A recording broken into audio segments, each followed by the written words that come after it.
Admiral Jake Morrison stood on the bridge of the space station New Geneva, watching Earth spin slowly below him. The blue planet looked peaceful in the morning light. It had been 23 years since humans first met aliens from the Galactic Council. 23 years of friendship and trade with strange creatures from distant stars. Jake thought those days were good ones. The Council had welcomed humans with open arms. The reptilian Zephyrians shared their knowledge of space travel. The water-breathing thalassans taught humans about ocean farming on new worlds. The crystal-like quartzites showed them how to build better computers. Earth had grown strong and rich from these friendships. Lieutenant Colonel Amy Rodriguez walked onto the bridge. Her face looked worried. She carried a datapad in her hands. Jake had known Amy for 10 years. She was smart and never got upset about small things. When Amy looked worried, there was always a good reason. "Admiral, we have a problem," Amy said. She handed him the datapad. "Captain Pete Sullivan sent this from New Harmony. He says Council ships are moving near our border worlds." Jake read the report carefully. Pete was stationed on New Harmony, a human colony near Council space. He was a good soldier and a careful watcher. If Pete said something was wrong, Jake believed him. "How many ships?" Jake asked. "Too many," Amy replied. Pete counted over 300 Council vessels in the last week. "They're not trading ships. They're warships." Jake felt a cold feeling in his stomach.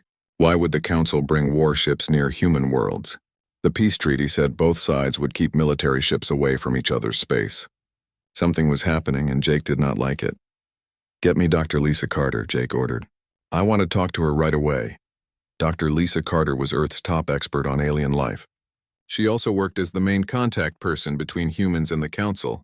If anyone knew what the Council was planning, it would be Lisa. 20 minutes later, Lisa arrived on the bridge. She was a small woman with gray hair and sharp eyes. She had spent more time with aliens than almost any other human. The Council leaders trusted her, or so everyone thought. "Admiral, I've been expecting your call," Lisa said. Her voice sounded tired. "I've been studying some strange messages between Council species. I think you need to see what I found." Lisa connected her computer to the bridge's main screen. Lines of alien text appeared, along with human translations below them. "These are private messages between Council leaders," Lisa explained. "I was not supposed to see them. A friend in the Thalassan government sent them to me secretly. He was worried about what they contain." Jake read the first message. It was from Admiral Krex, the top military leader of the Zephyrians. The message talked about the human problem and final solutions. Jake's blood turned cold as he read more. The messages were clear. The Council had never been humanity's friend. For 23 years, they had been watching and waiting. They studied human technology, human fighting methods, and human colony locations. They learned everything they could about humanity's weaknesses. The worst message came from the Council's highest leader, Prime Counselor Vex. It gave orders to all Council military forces. The orders were simple and terrible. Kill every human in the galaxy. "They call it the Purification Campaign," Lisa said quietly. "They believe humans are too dangerous to live. They think we will become a threat to Council power if we grow stronger, so they plan to destroy us before that can happen." Amy read over Jake's shoulder. Her face grew angry. "How long do we have?" Lisa checked her computer. "According to these messages, the attack starts in 6 days. They plan to hit 12 human worlds at the same time. Earth will be their main target." Jake felt sick. All those years of friendship had been lies. While humans shared their culture and knowledge, the Council had been planning murder. They had used the peace to study humanity's defenses and find the best ways to kill them. "Do they know that we know?" Jake asked. "I don't think so," Lisa replied. "My Thalassan friend was very careful. He thinks the other Council species don't know he shared this information." Jake's mind raced. 6 days was not much time, but it might be enough. The Council thought they were attacking helpless humans. They were about to learn they were very wrong. "Amy, activate Operation Blackout immediately," Jake ordered. "Full military alert for all human forces. No exceptions." Amy smiled for the first time that day. "Yes, sir." "Should I contact Colonel Dan Hayes? Tell Dan to get our hidden shipyards ready. Every ship we've been building in secret needs to be ready for combat in 5 days." Jake turned to Lisa. "Doctor, I need you to contact every human colony. Use the quantum communication network, not the regular channels the Council can hear." Lisa nodded. "What should I tell them?" Tell them the Council lied to us for 23 years. Tell them we're about to fight for our lives, and tell them humanity is not going to die quietly." Jake looked out at Earth again. The planet looked the same, but everything had changed. The peace was over. War was coming, and it would be like nothing the galaxy had ever seen. The Council had made one big mistake. They thought humans were weak because they were peaceful. They thought humans were stupid because they trusted alien friends.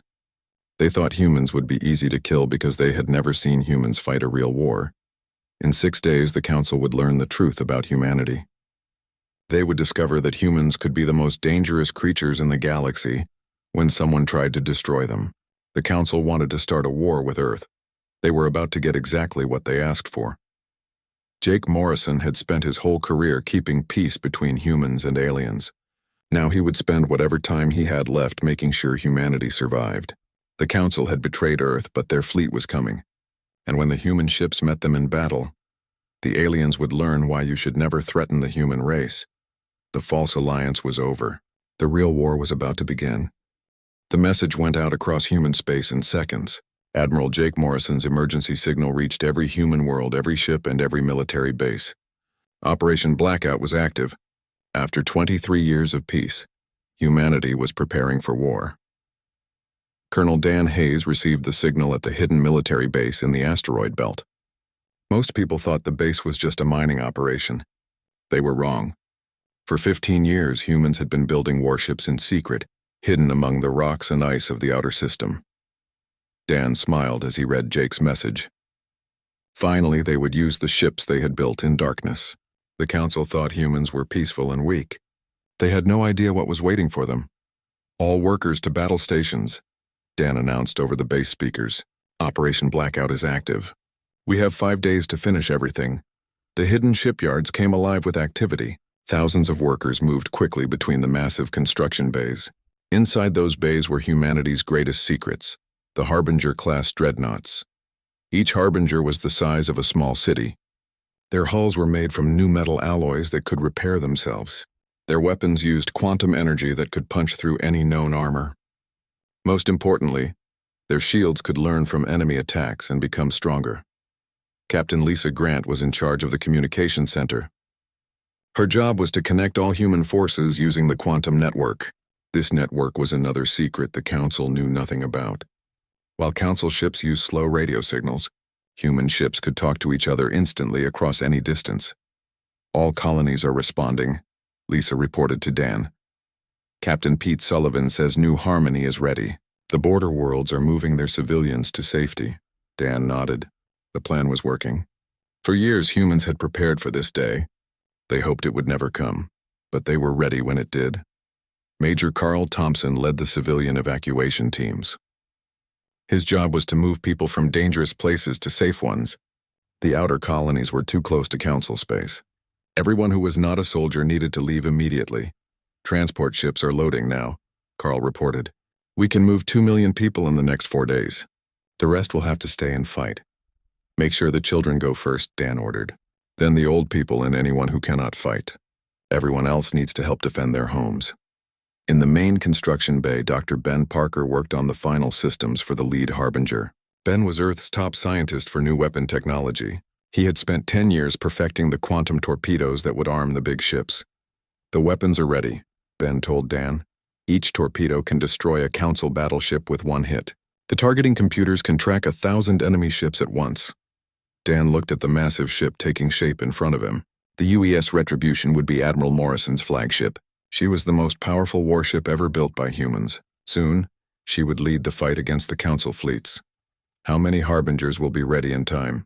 Dan asked. 6 ships will be fully operational," Ben replied. 12 more will be ready in another month, but we don't have that long." 6 will have to be enough," Dan said. "Quality over quantity. The Council has thousands of ships, but they've never seen anything like ours." Back on Earth, Amy Rodriguez coordinated the planet's defenses. The Council believed Earth's orbital stations were just for peaceful purposes. They were wrong again. Hidden inside those stations were the most powerful weapons humanity had ever built. "The plasma lance batteries are charging," Amy reported to Admiral Morrison. "Each station can destroy a Council capital ship in 3 shots. We have 47 stations around Earth. Jake studied the defensive plans on his screen. Earth would not be an easy target. The Council expected to find helpless humans. Instead, they would face a fortress world protected by weapons they had never imagined. "What about our ship patrols?" Jake asked. "Captain Tony Walsh is ready with the new Raptor fighters," Amy replied. 300 ships, each one faster and more agile than anything the Council has. Captain Ryan Foster is positioning his patrol fleets at the jump points. They'll give us early warning and slow down the enemy advance. Jake felt proud of his people. In just 2 days, humanity had transformed from a peaceful civilization into a military force ready for war. The Council had given them no choice. Dr. Lisa Carter worked day and night to coordinate with human agents throughout Council space. For years, humans had been living and working on alien worlds. Now those people became spies and saboteurs. "I have contacts on 15 Council worlds," Lisa reported. "They're ready to disrupt enemy communications and supply lines when the fighting starts. The Council won't expect attacks behind their own lines." On the border world of New Harmony, Captain Pete Sullivan prepared his defenses. New Harmony was too far from Earth to evacuate completely. The people who stayed would have to fight. "The orbital mines are in place," Pete told his officers. "Any Council ship that tries to land will get a nasty surprise. The ground-based missile systems are hidden and ready. We may not be able to stop them, but we'll make them pay for every meter." The preparations continued around the clock. Human factories that had made peaceful goods now produced weapons and ammunition. Civilian cargo ships were converted into military transports. Ordinary people learned to use weapons and prepare for battle. On the 3rd day, Ben Parker activated the quantum communication network for the first time at full power. Instantly, every human military unit could talk to every other unit, no matter where they were in the galaxy. "Network is operational," Ben announced. "We now have the fastest military communication system in known space." The Council still uses radio signals that take hours to travel between star systems. "We can coordinate our entire fleet in real time." Colonel Dan Hayes watched the final preparations in the asteroid base. The 6 Harbinger dreadnoughts were ready for combat. Their quantum torpedoes were loaded. Their adaptive shields were online. Their crews were trained and eager for battle. "Admiral Morrison, this is Colonel Hayes," Dan said into his communicator. "The fleet is ready. 6 Harbingers, 48 heavy cruisers, 120 destroyers, and 300 fighters. All ships are armed with our best weapons and ready for your orders." Jake's voice came back strong and clear. "Outstanding work, Dan. Bring the fleet to Earth. It's time to show the Council what happens when they threaten humanity." The secret was out. Humanity was not the weak, peaceful race the Council thought they knew. They were warriors who had been planning and preparing for this day. The Council wanted to destroy Earth before humans became dangerous. They were too late. Humanity was already the most dangerous force in the galaxy. They just didn't know it yet. Admiral Kreck stood on the bridge of his flagship, the Zephyrian Dreadnought Dominator. Around him, the largest military fleet in galactic history prepared for battle. 10,000 Council warships filled the space between the stars, ready to destroy every human world in one coordinated attack. Krex felt confident. The humans had no idea what was coming. For 23 years, the Council had studied human defenses. They knew exactly where every human ship was located. They knew how many weapons Earth possessed. The humans would be completely surprised. "All fleets report ready," his communication officer announced. "The attacks will begin in 1 hour." Krex nodded. 12 human worlds would die today. Earth would fall first, then the colonies would follow. By tomorrow, the human threat would be eliminated forever. He was very wrong. At the edge of human space, Captain Ryan Foster waited with his patrol fleet. Ryan commanded 50 small, fast ships that were supposed to watch for enemy attacks. The Council expected these ships to run away when they saw the massive enemy fleet approaching. Ryan had different plans. "Enemy fleet detected," his sensor officer reported. 800 Council ships heading for New Harmony. "Perfect," Ryan smiled. "All ships attack formation. Hit them fast and get out. Make them think we're just a scouting force." Ryan's ships accelerated toward the enemy fleet. The Council ships were big and powerful, but they were also slow. Ryan's Raptor-class fighters could fly circles around them. The first quantum torpedoes struck the Council fleet without warning. 3 enemy battleships exploded instantly. The Council crews had never seen weapons this powerful before. "What was that?" Admiral Krex demanded from his flagship. "How did human weapons destroy our ships so easily?" "Unknown, sir. his tactical officer replied. Our shields had no effect. The human torpedoes went right through them. Ryan's ship struck again, destroying 2 more Council vessels. Then they disappeared into the darkness between stars, using their advanced stealth systems to avoid enemy sensors. Where did they go? Krek shouted. Find those ships! But Ryan's fleet was already gone, heading to their next target. All across the battle zone, small human patrol groups attacked and vanished. Each strike destroyed several Council ships and disappeared before the enemy could respond. The Council fleet began to spread out, trying to protect themselves from the hit-and-run attacks. This was exactly what the humans wanted. Instead of staying together in a powerful formation, the enemy ships became scattered and confused. On Earth, Admiral Jake Morrison watched the Council's main fleet approach. 2,000 of their biggest warships were heading straight for humanity's home world. Admiral Krex personally commanded this force, believing he would crush Earth's defenses in a few hours. Enemy fleet will reach Earth orbit in 30 minutes. Major Linda Scott reported from the Defense Command Center. All orbital platforms are ready to fire. Jake studied the approaching enemy ships. They were huge and impressive, but they were also old. Council technology had not improved much in the last century. Human technology was completely new. Wait until they're close, Jake ordered. Let them think they have us surrounded. Then we'll show them what Earth's real defenses can do. The Council fleet moved into orbit around Earth. Admiral Krex expected to see helpless human ships trying to escape. Instead, he found nothing. Earth's orbital space seemed empty except for some peaceful-looking space stations. Where is their fleet? Krex asked his officers. Intelligence reports said Earth had 300 warships. Perhaps they are hiding behind the planet, suggested his tactical officer. Krex smiled. Cowards, begin bombardment of the orbital stations. Once we destroy their infrastructure, we'll attack the planet itself. The Council ships opened fire on what they thought were defenseless space stations. Their energy beams struck the station's outer hulls, expecting to see explosions and destruction. Nothing happened. The station's adaptive shielding absorbed the energy attacks and grew stronger. Then the stations revealed their true nature. All platforms opened fire, Major Linda Scott commanded. 47 orbital defense platforms activated their hidden weapons. Massive plasma lances emerged from concealed bays. Each lance could cut through a battleship's hull like paper. The plasma beams struck the Council fleet with devastating effect. 15 enemy battleships exploded in the first volley. 20 more suffered critical damage and began falling toward Earth's atmosphere. Impossible, Admiral Krex screamed. Those were supposed to be civilian stations. Sir, they're not civilian, his sensor officer reported. Each station is a massive weapons platform. Our intelligence was completely wrong. The orbital platforms fired again. More Council ships died in brilliant explosions. The enemy fleet tried to return fire, but their weapons could not penetrate the station's adaptive shields. From his hidden position behind Earth's moon, Captain Tony Walsh led 300 Raptor fighters into battle. These small ships were humanity's newest design, faster and more agile than anything the Council had ever seen. All fighters, attack pattern Alpha, Tony commanded. Target their engines and weapon systems. Make them sitting ducks for the platforms. The Raptors swarmed through the Council fleet like angry hornets. Their quantum cannons disabled enemy engines and destroyed weapon batteries. Council ships that had seemed unstoppable minutes before became helpless targets. Admiral Krex watched his fleet being destroyed by weapons he had never imagined. Human technology was far more advanced than Council intelligence had believed. The surprise attack was turning into a nightmare. All ships retreat to minimum safe distance, Krex ordered.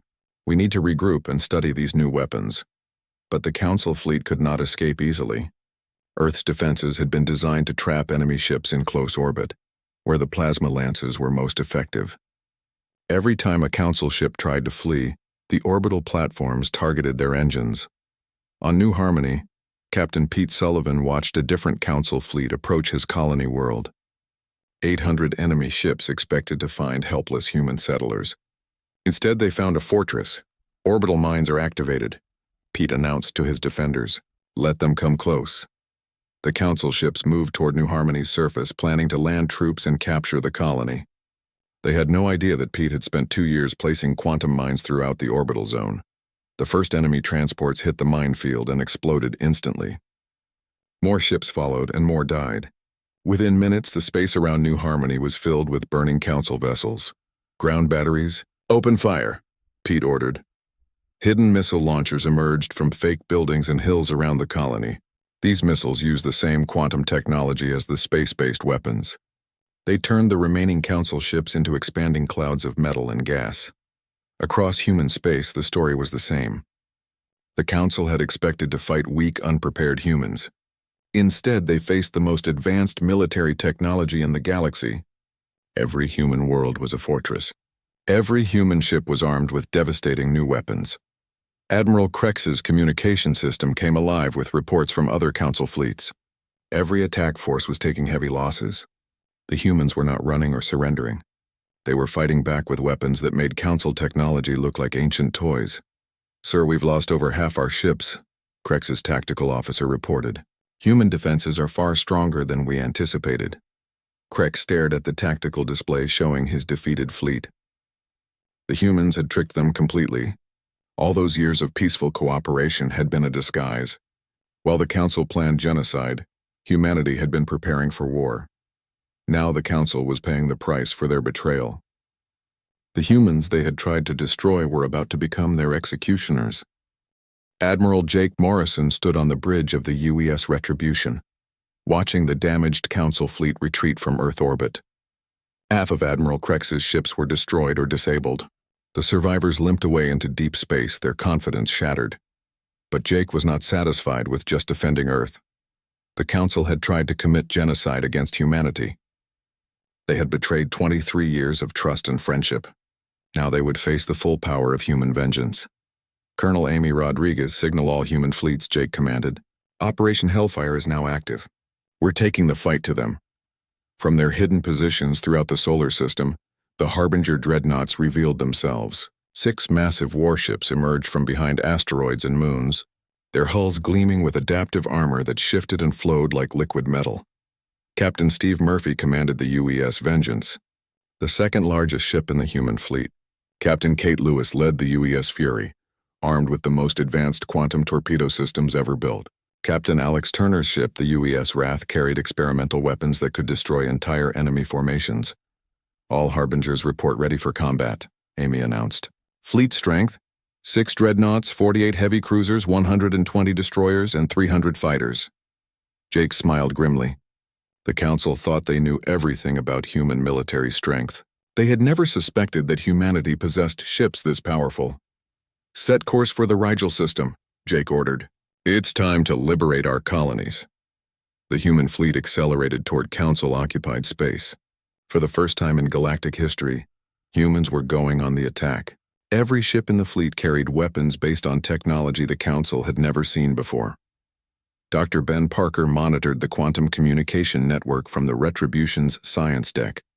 His network allowed all human forces to coordinate their attacks instantly, across vast distances of space. The Council still used slow radio signals that took hours to travel between star systems. "Admiral, I'm receiving reports from our agents behind enemy lines," Ben announced. "Sergeant Mike Davis has successfully sabotaged the Council supply depot at Alpha Centauri. Corporal Jenny Williams destroyed 3 enemy communication stations in the Vega system." Jake nodded.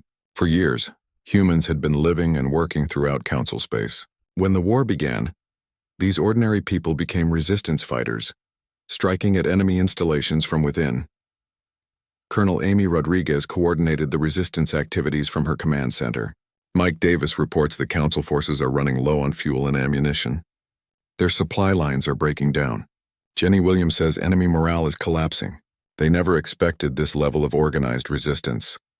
The human fleet reached the Rigel system, where Council forces had captured 2 human colonies. Admiral Krex had left a garrison of 300 ships to hold the worlds. These ships expected to face desperate rescue attempts by weak human forces. Instead, they faced the full might of Earth's battle fleet. "Enemy ships detected," reported Captain Lisa Grant from the communications center. 300 Council vessels in defensive formation around Rigel 4. "Begin the attack," Jake commanded. The Harbinger dreadnoughts opened fire from extreme range. Their quantum torpedoes crossed the distance between fleets in seconds, striking Council ships before the enemy even knew they were under attack.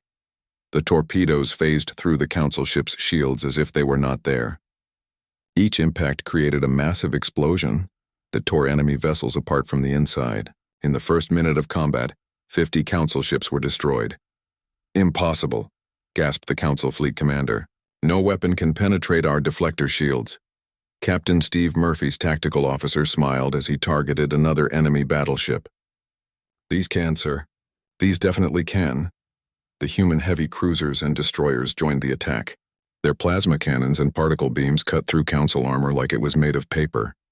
The enemy ship's return fire struck human vessels but caused little damage. Human adaptive shielding learned from each hit and became stronger. Captain Kate Lewis led a squadron of harbingers against the largest Council ships. Her quantum torpedo tubes fired continuously, each shot destroying or crippling an enemy vessel. The Council formation began to collapse as their command ships exploded one after another. "All enemy heavy units are destroyed," Kate reported. "The remaining ships are trying to surrender." "No surrender," Jake replied coldly. "They wanted to commit genocide. They chose this war, now they face the consequences." The human fleet systematically destroyed every Council ship in the system. When the battle ended, 300 enemy vessels had been reduced to expanding clouds of debris. Not a single human ship had been lost. Captain Tony Walsh led the fighter squadrons down to the planet's surface to liberate the human colonies. The Council ground forces surrendered immediately when they saw the destruction of their fleet in orbit. "Rigel 4 is secure," Tony reported. "The colonists are safe. Council occupation forces have been captured." Dr. Lisa Carter worked from her station aboard the Retribution, broadcasting the truth about the Council's betrayal to every inhabited world in the galaxy. Her message included recordings of the secret Council communications planning humanity's destruction.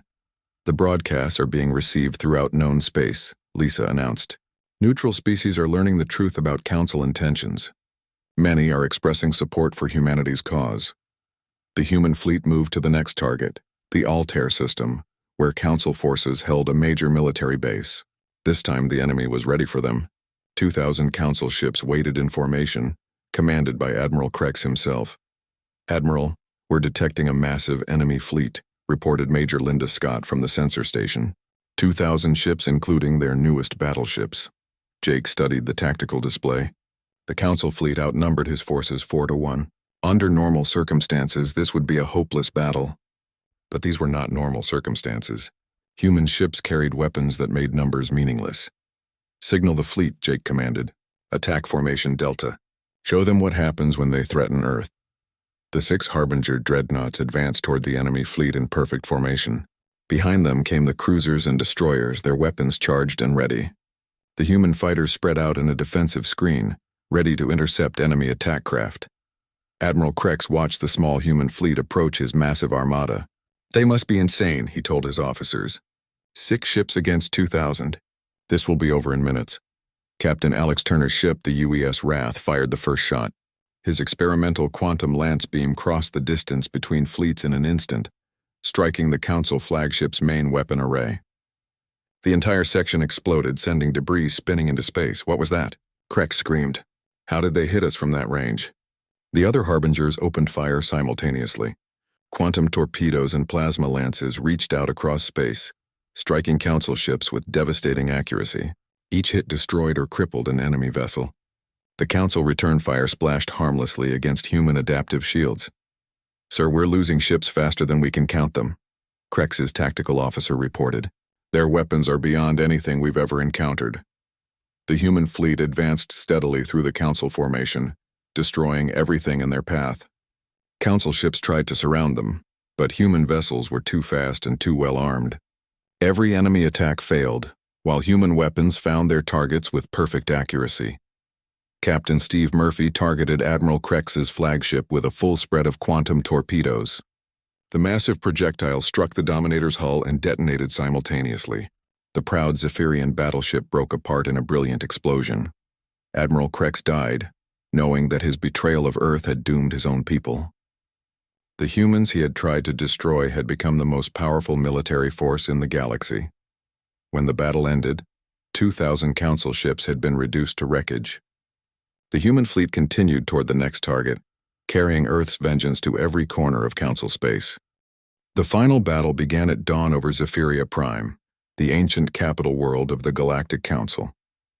Admiral Jake Morrison stood on the bridge of the UES Retribution, watching his fleet prepare for the last great fight of the war.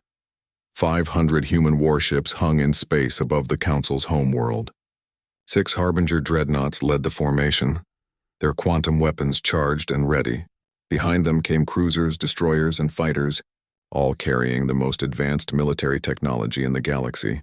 Below them waited the Council's final defense, 2,000 ships of every class and species. This was everything the Alien Alliance had left after months of devastating defeats. They had gathered here to make their last stand, hoping to save their civilization from complete destruction. "Enemy fleet is in position," reported Captain Lisa Grant from the communications station. "They're using their orbital defense platforms to support their ships." Jake studied the tactical display.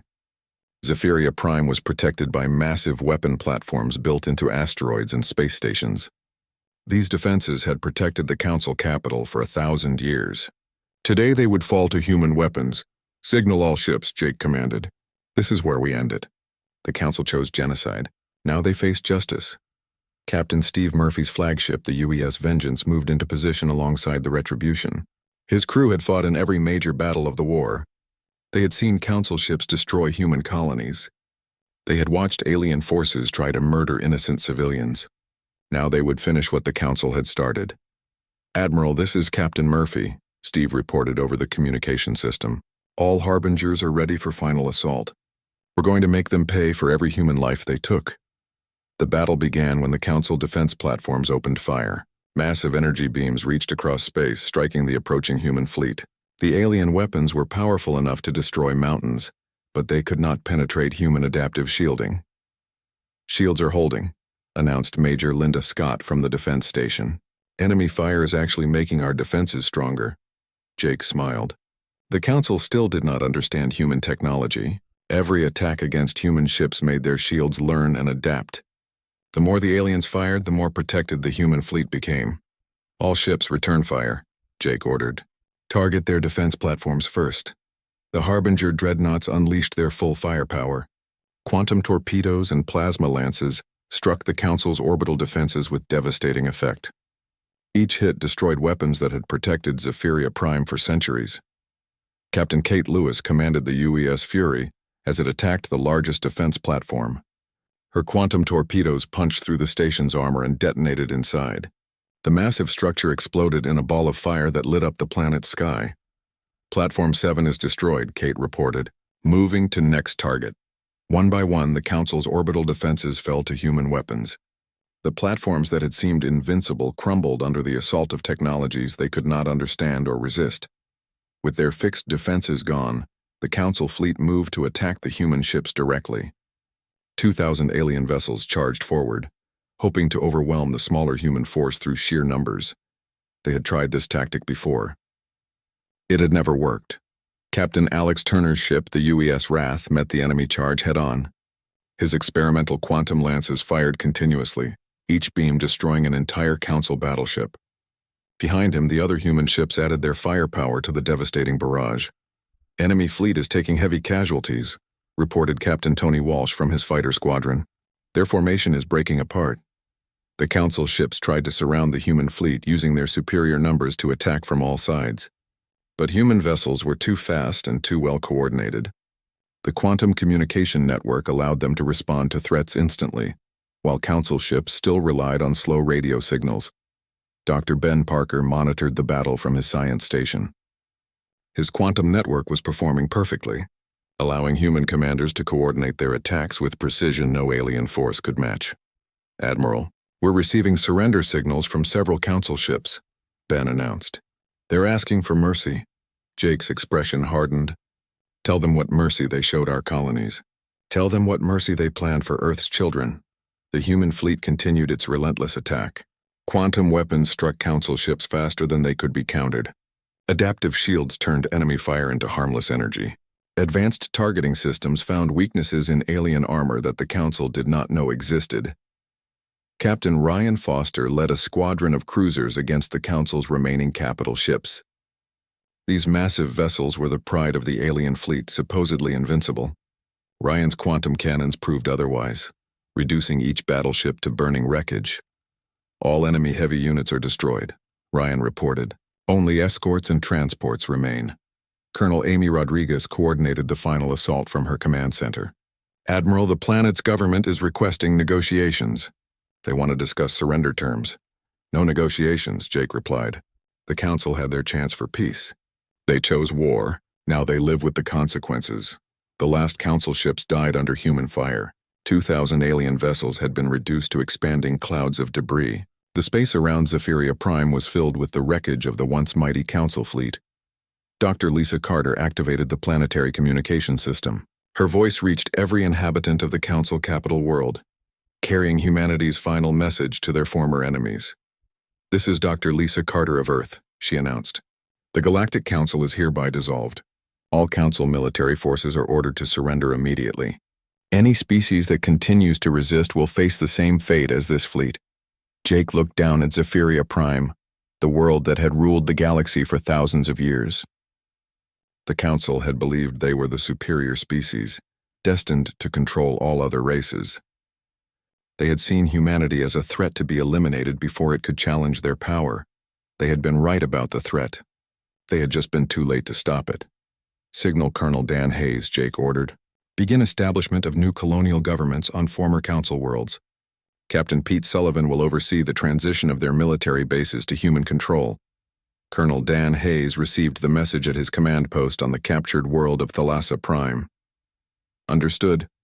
Admiral, we're already processing surrender requests from 47 council species. Most are asking for protection under human authority. The irony was not lost on Jake.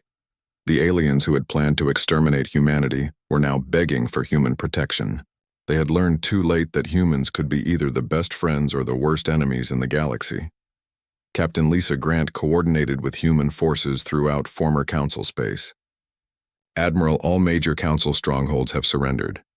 Resistance is collapsing everywhere. The war is effectively over. Jake nodded slowly. The fighting was finished, but the real work was just beginning. Humanity now controlled the largest empire in galactic history.